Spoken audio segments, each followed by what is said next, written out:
You are watching the Deadfoot Diver Podcast with Kurt, the Deadfoot Diver.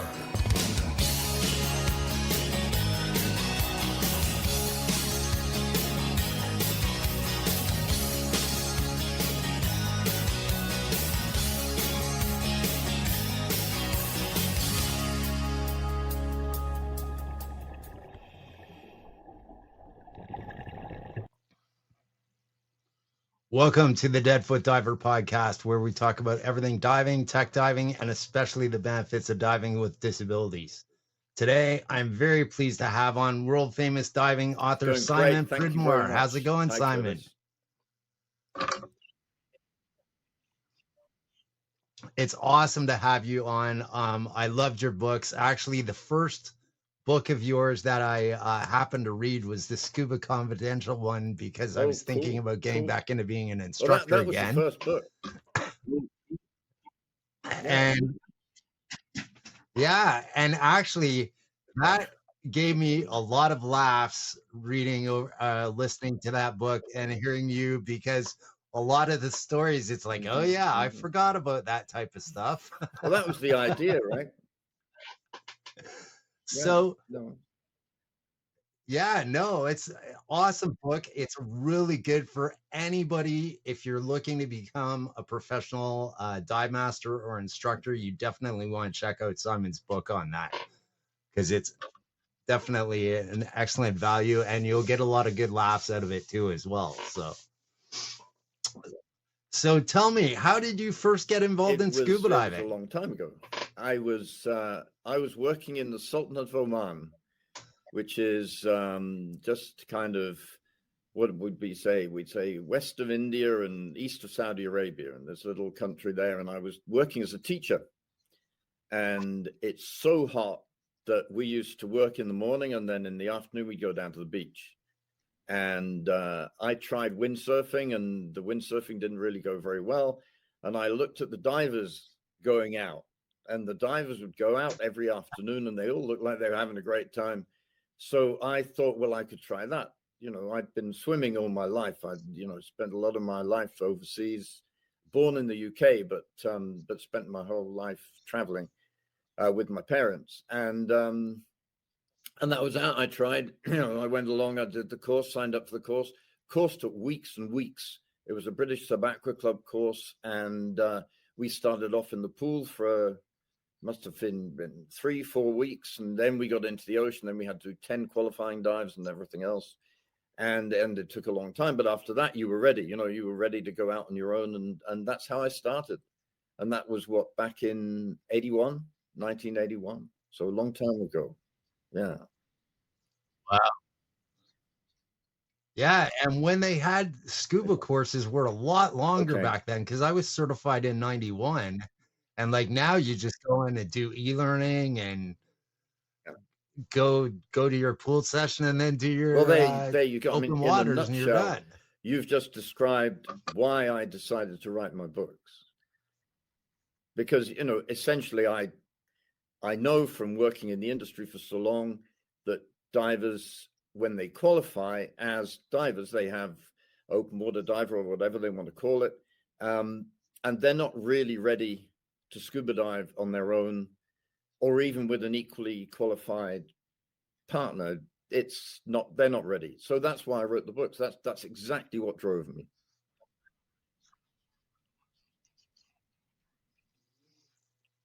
That's awesome. So from there, when you started diving, how did you decide to get into writing? That's another story. The writing came a lot later, and so from Oman, I was there for a couple of years, and then I went to Hong Kong and started working for the Hong Kong government here, and that was a full-time proper job. That was something that occupied all my time. And the only chance I had to dive was with a local club every now and then. And I'd actually, in Oman, because I was a teacher there, I'd started teaching, not actually in the water, but the guys who ran the club figured that they had somebody who was used to standing up in a classroom doing all the talking. Yeah, exactly. And they didn't like that part of the deal. They were quite happy teaching people in the water. And then they found somebody who could actually do so I qualified, I got my ticket. And the next thing they said was, right, you're teaching the next course. That's it. And I said, well, they said, as long, I said, what if I say the wrong thing? What if I advise them poorly, And the guy said, it's okay. He said, I'll come into the class with you and I'll stand at the back. And, if you say anything, then I'll chip in. And he came in and he was there to start the first class. And 5 minutes later, he turned around, walked out the door and never came back again. And that was it. But, that was a good introduction to teaching. Of course, they did all the important stuff, which was in the water. The qualified instructors did all that. Anyway, so I'm back, I go to Hong Kong. And I do a bit of fun diving here and there and dive with the club and everything else. And then, as you probably know, the Hong Kong changed. Hong Kong was due to be handed over by the UK, which was colonial power at the time, to China and handed back to China, if you like. And I knew that I would be out of a job. And I thought, what do I want to do next? And scuba diving was it. That's something I enjoyed. I thought, well, maybe I can make a life out of my hobby. And so I then went to a local dive shop and signed up to become a dive master first and then a scuba diving instructor second. And for the last few years of my life in Hong Kong, I was in the office in the daytime, and the evening weekends I was teaching diving. And that was the next step, if you like. And then once that, once Hong Kong was handed over and I needed something to do, I thought, well, the best thing I can do is actually start my own business. And luckily I had the money to be able to do that. And I went to Guam in Micronesia, and I set up a dive shop in Guam. And now we're in 1996, and I set the dive shop there.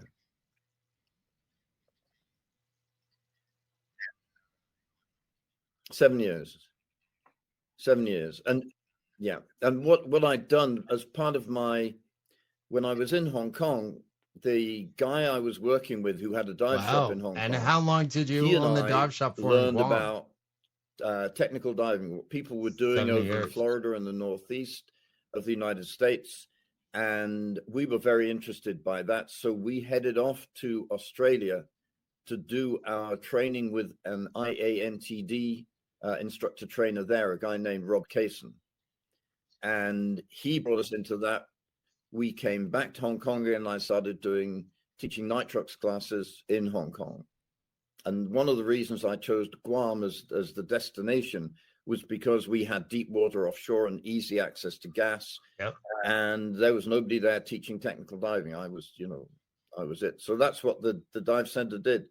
It was quite unique. We set up a dive shop that was completely focused on mixed gas diving, on technical diving, on rebreathers and things like that. And this was 96, and in Asia that was quite early. That we were several years behind you guys in the States.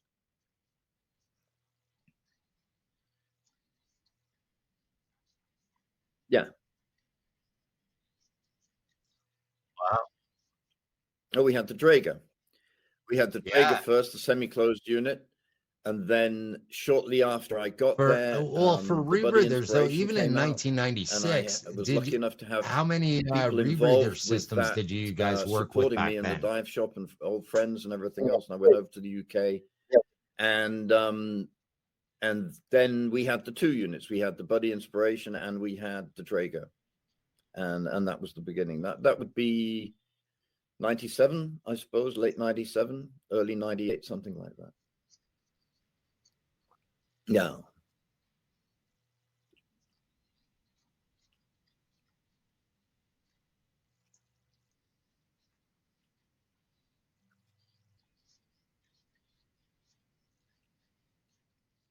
Wow. Yeah. So Well, what it first the of all mindset that I had. decided, or I what really made you liked the decide to get concept drew of- you into technical diving? Because I mean, technical diving, you have to have a the pretty idea of totally different identifying mindset, something let's that you say. wanted to do, and then working out how you could do it as safely as possible, so you could repeat it and reduce the risk in diving.